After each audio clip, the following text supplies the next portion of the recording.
Hello, everyone, and welcome to this week's episode of Entertainment Expansion. We are your hosts, Tyler Callahan and Mike Ferrante. Mike, how are you doing this week? I'm chilling, Tyler. I mean, we're talking about a lot better movies than we did the last time. Oh, Um, yeah, yeah. we're if you can't tell, we are talking about our favorite movies of 2021, and they are in no particular ranking order. Well, I think These what are just helped good. is, unlike 2020, a lot of movies actually came out this year. There's a bit of a backlog. So I don't know about you, Mike, but for me, it was kind of hard to narrow it down to five. It was, but it wasn't. Okay. I mean, there was a lot. There was a lot of movies that came out that were pretty decent, but you know, I would say ranking it like around 5 and 6 if we had to would be a lot more difficult because there's a lot of solid movies that are like mid tier Yeah. towards greatness. So, but the easy number ones are be easy. But let us get straight to it. These are our five favorite movies of 2021. Tyler, what do you want to talk about first? Well, since we have similar lists, we'll talk about the ones that are both on our list first. Then toward the end, we'll just kind of branch off and do our own thing. But let's start off with the one of the older ones from this year, back in March, the true version of Justice League. Zack Snyder's Justice Absolutely. League coming in at a whopping 4 hours filmed. Clearly, Zack Snyder sat down as like, Lord of the Ring movies got nothing on this. He wanted to challenge Basically. those. Exactly. He told Peter Jackson, fuck off. I can make a long film too. Now, does Yeah. adding 2 more hours to a film and it being the true version of the film make it better? Turns out it Yes. does, But with caveats. this movie is not without its own sin.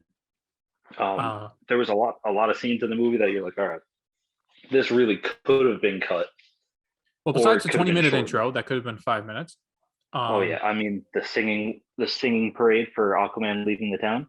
No. Well, yeah, that's kind of weird, but let's go. If you're going to talk about singing and music, how about the new theme for Wonder Woman? I don't know what they were thinking.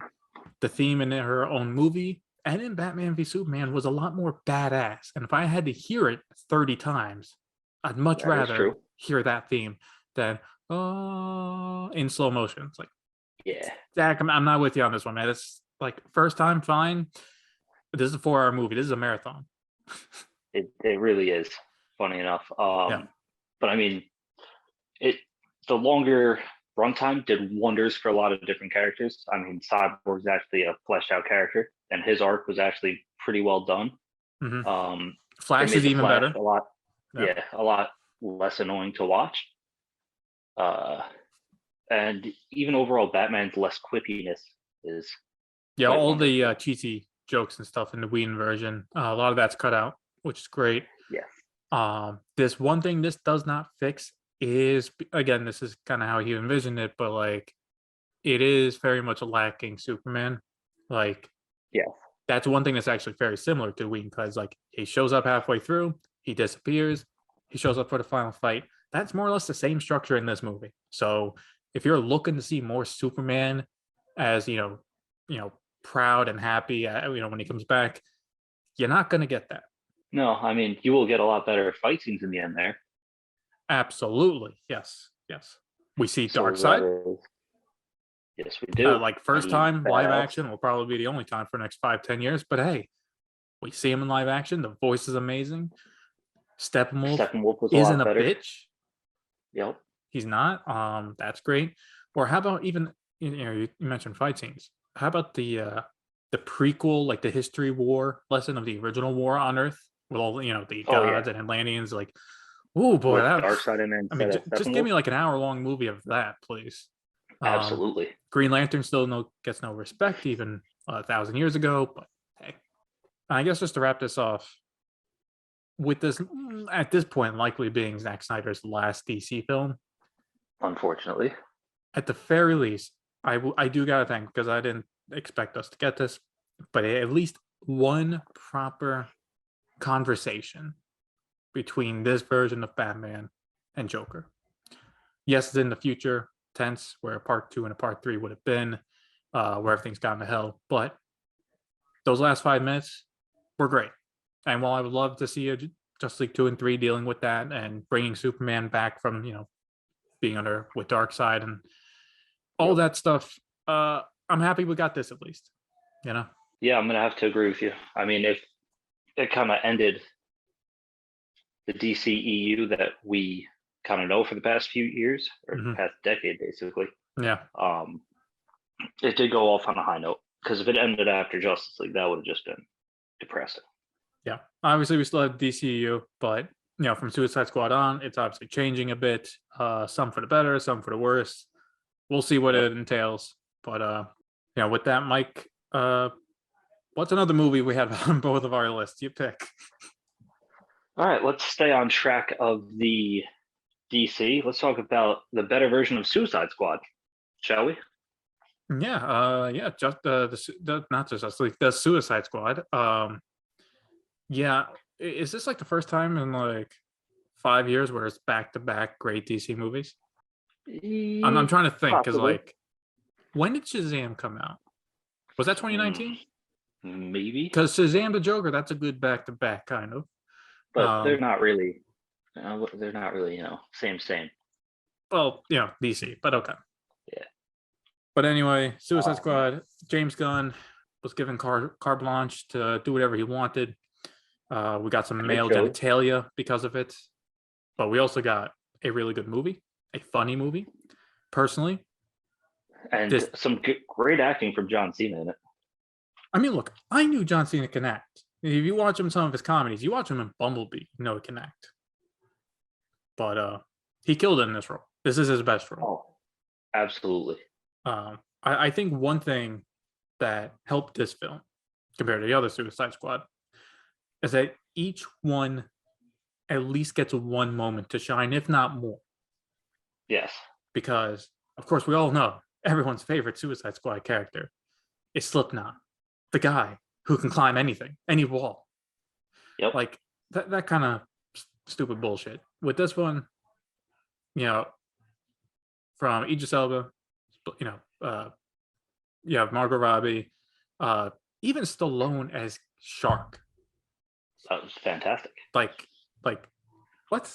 Like I didn't expect coming in to 2021 being like, so Stallone's going to be a CGI shark, and it's going to be a great performance in the film. And Idris Elba killed it. He proves even in his age he can still rock kind of like a superhero-esque character. Mm-hmm. Some great action scenes, some truly good comedy, not like handwritten jokes, like actual comedy. Basically through powers of script writing, which James Gunn is fantastic at, kind of bringing that dark comedy. Yep, it's the best kind of comedy too. Yeah, and let's be honest, that Peacemaker Rick Flag fight scene, fan-fucking-tastic. Bit heartbreaking too, but that's what James Gunn does best. Yeah, and that's where we saw John Cena shine in his acting abilities. Mm-hmm. And obviously, this being recorded, a couple weeks into 2022, but we're seeing him still shine in his own show, Peacemaker. And it gave us that opportunity to have Peacemaker, which is easily one of the better DC works that has come out in a long, long time. Hands down, best DC show or DCEU show they've made. Smacks Titans out of the water and Doom Patrol, and possibly one of the better just DC works. Are you telling me it's better than Gotham TV show? What? I'm kidding. Don't even count that. I don't even count that.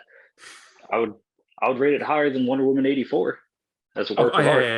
Hey, come on. That's a low bar. All right, it could just skip over that. Come on. I enjoy it more than Aquaman. Yeah, same here. Ooh, yeah. Hey, there ain't no Pitbull in this show. No, at least not yet.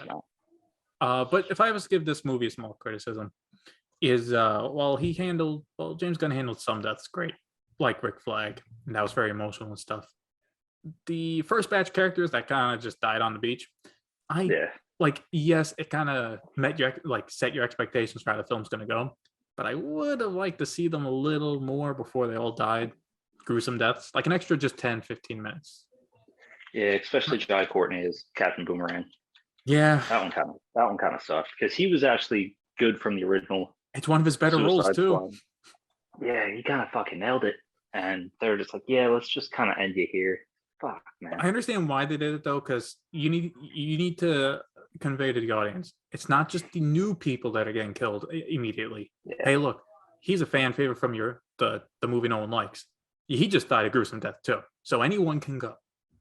yeah, it kind of prepared us for Rick Flag's death at the end there as well. It did, because now Because you're if going in. It's like, is Flag going to get are they going to have the balls to kill off Harley Quinn? It's like you think about that. no, they don't have the balls to do that one.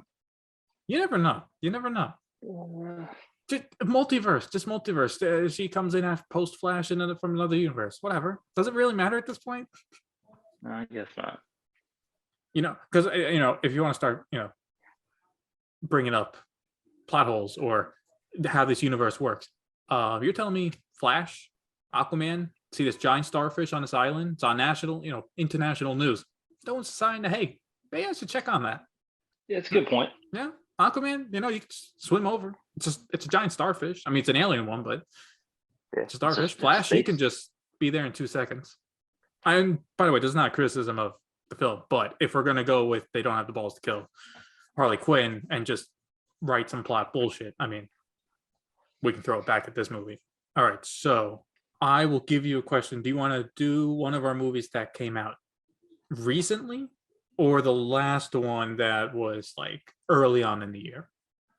Let's do No Time to Die. Let's Okay, stop beating around the bush. We'll save the surprising good film fair enough. or the better than expected good film for last of our shared.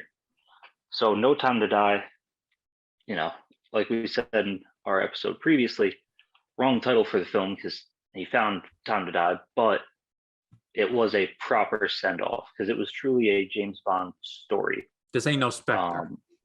No, where the villain is funny enough, underwhelming, I'll say. Yeah. But you got some great action in it, some great acting, and it ties everything off pretty nicely. Yeah, I would agree. I mean, specifically with the villain, I mean, he's kind of on the level of Quantum of Solace, the villain. And, Yeah, as much as I do like that movie, I'm one of those people. And I respect that villain for having a very, like, straightforward plan. He wasn't charismatic enough for me to remember him. I don't know his name. I don't know the act. Oh, is it? Oh, Dominic Green. There we go. It took me a minute, but I don't know the actor who played it. Like, it just didn't click. And then for this, Stefan, right? It's like Rami Malek. It does kind of feel like he was just kind of thrown into this role, like they needed someone to fill the shoes. Because I don't think he's a bad actor, but this wasn't his best work. no, You could go on the I feel like director. he's Maybe kind that's of what the director wanted, so that's what Rami Malek delivered, and we can go into the script and how, script wise, he's not given much to work with. no, Like toward the end, it's not really clear. Like, oh, he wants to clean the world, but then he's like, "Well, I'm going to sell it to arms dealers." Like, that's not the same thing, man. not at all. So yeah, villain motivations kind of weak, but like you said, it ties everything together. And mostly, this was a goodbye to this Bond and his Correct. connection to his cast of characters: Moneypenny, M, Felix, R.I.P. Yeah.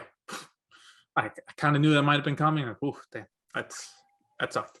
Well, he's got to exit that franchise so it can be Commissioner Gordon. You mean he's another guy who found time to die so he can jump ship?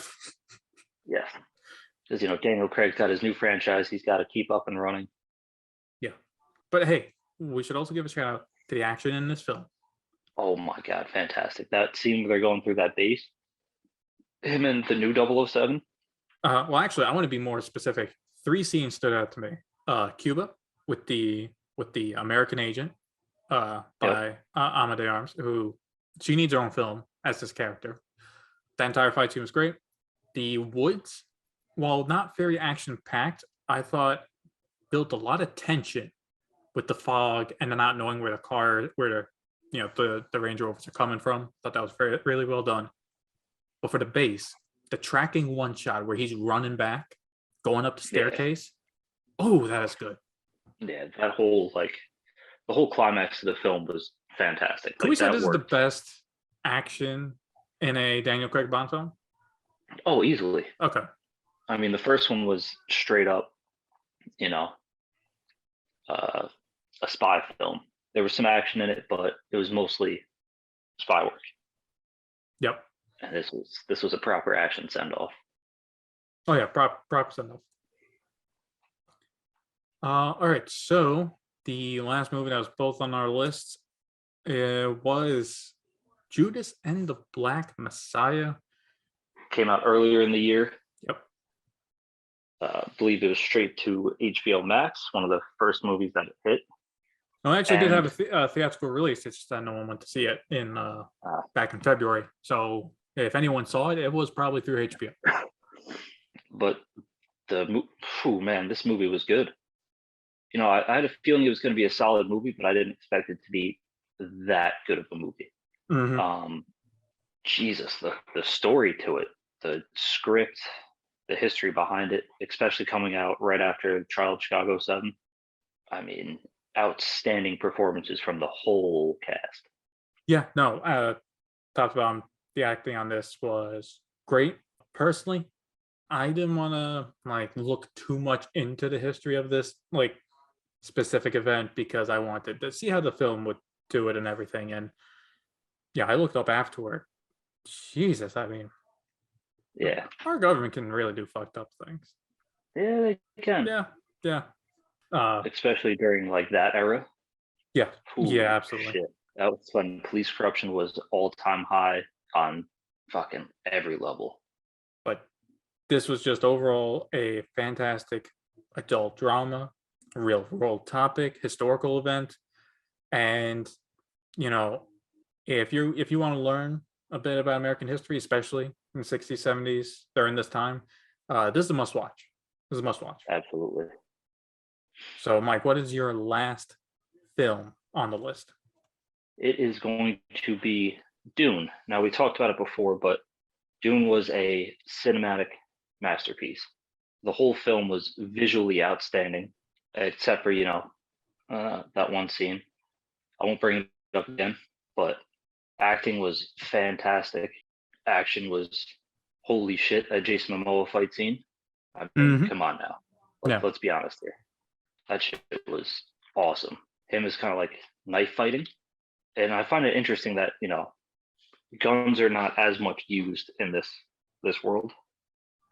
yeah. That's obviously this is based off books, but it seemed to be like the shields that they use around their body makes us so that bullets are kind of worthless, but the knives, if Can done pierce right, through. yeah, can still slice through and stab you. Which I think is an interesting way of making it fresh. I mean, obviously, this book, kind of predates or around the time of the first Star Wars, so Yeah, they all kind of like bounce off each other. But I think it's a nice way of having a sci-fi world where it's not like laser guns, blasters. It's yeah. like no, It's still more upon the realistic side of things. yeah. And funny thing is, like, yeah, I agree with everything you said. I love Dune. It's fantastic.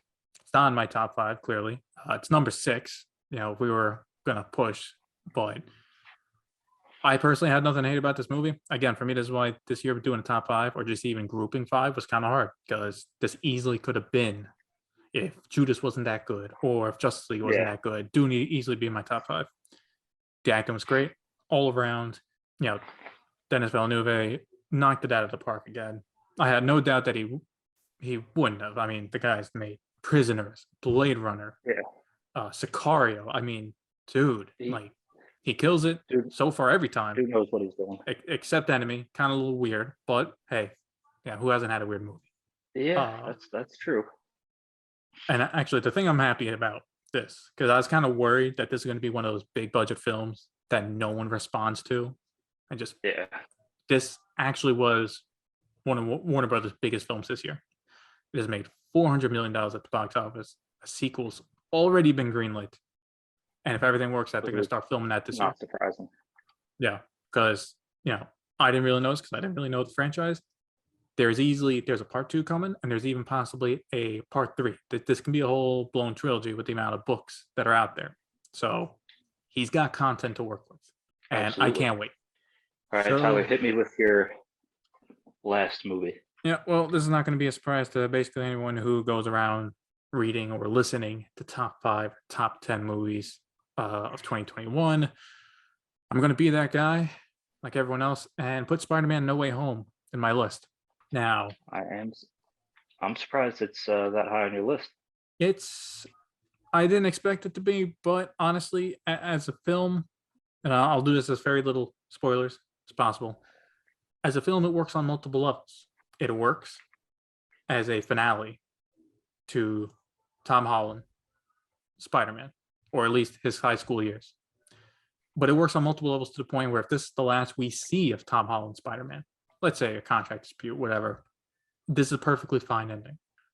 Really? If it does, honestly. If for some reason, Sony and Tom Holland just like, fuck it, we're done, and they hire someone else to be Peter Parker or someone else's Spider-Man, this is the way you bring them in after this movie.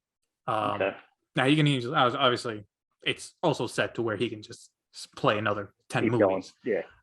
But they left it just enough to where it doesn't hurt the MCU that much if he leaves.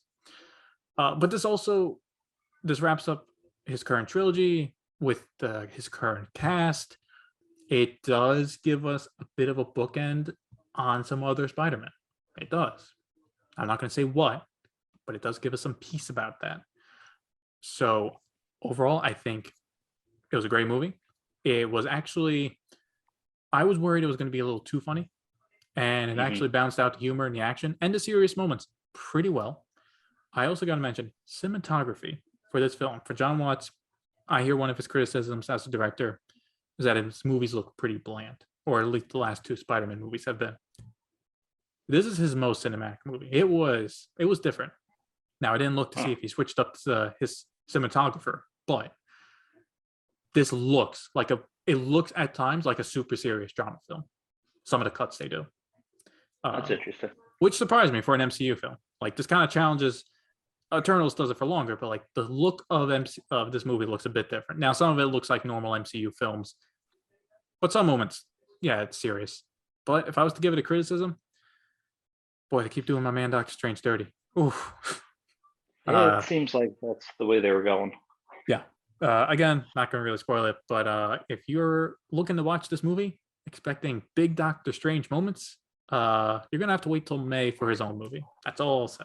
I mean, it makes sense. They don't want to spoil everything. Yeah. One thing I did hear, and because I haven't watched the movie yet, and I'm kind of interested to see how that plays out, is Doctor Strange is no longer kind of the head. He knows Sorcerer Supreme. Yeah. Mm-hmm. So I'm interested to see kind of how that shakes out. So that means now, like the Sorcerer Supreme, Wong, is spending his time as Sorcerer Supreme doing ring fights, as we see in Shang-Chi. Yeah. Okay. Why not, right? But all in all, that is our top 5 movies of 2021. Do you agree with some of our list? If not, send us yours. As always, thank you for listening. You can find us at Entertainment Expansion out at Instagram, Facebook, and YouTube. Have a wonderful 2022.